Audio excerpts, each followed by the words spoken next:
Are you angry at the Republicans who came out against this health care bill? Disappointed. Very disappointed. I don't think it's dead, no, but I'm certainly disappointed. For 7 years I've been hearing repeal and replace from Congress, and I've been hearing it loud and strong, and then when we finally get a chance to repeal and replace, they don't take advantage of it. So that's disappointing. So I'm I would say I'm disappointed in what took place. It will go on and we'll win. We're going to win on taxes. We're going to win on infrastructure and lots of other things that we're doing. We've won and are winning the war, as you know, on the border. We're very much decimating ISIS. You can see that. You see that better than anybody sees it, the soldiers that are with us today. We've had a lot of victories, but we haven't had a victory on health care. We're disappointed. I am very disappointed because, again, even as a civilian, for 7 years I've been hearing about health care, and I've been hearing about repeal and replace, and Obamacare is a total disaster. Some states had over a 200% increase, a 200% increase in their premiums, and their deductibles are through the roof. It's an absolute disaster.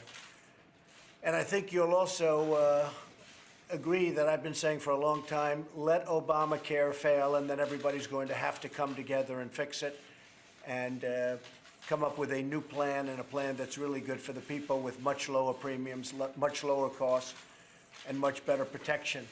I've been saying that, Mike, I think you'll agree, for a long time. Let Obamacare fail. It'll be a lot easier. And I think we're probably in that position where we'll just let Obamacare fail.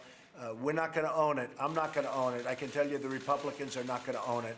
We'll let Obamacare fail, and then the Democrats are going to come to us and they're going to say, how do we fix it? How do we fix it? Or how do we come up with a new plan?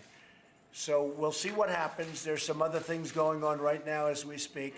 But I am disappointed because for so many years I've been hearing repeal and replace. I'm sitting in the Oval Office right next door, pen in hand, waiting to sign something, and I'll be waiting, and eventually we're going to get something done, and it's going to be very good. But Obamacare is a big failure, and it has to be changed. We have to go to a plan that works.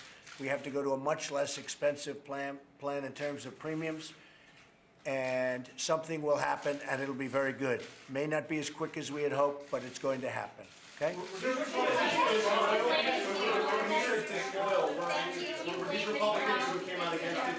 Well, they were not disloyal. They had their own reasons. I was very surprised when the two folks came out last night because we thought they were in fairly good shape, but they did. And, you know, everybody has their own reason.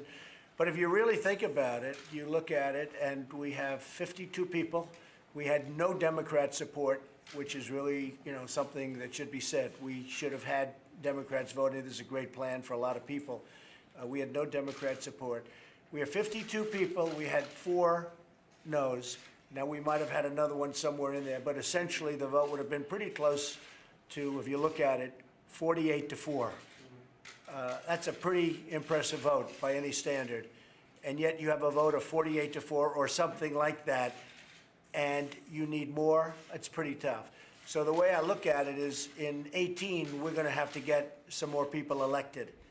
We have to go out and we have to get more people elected that are Republican.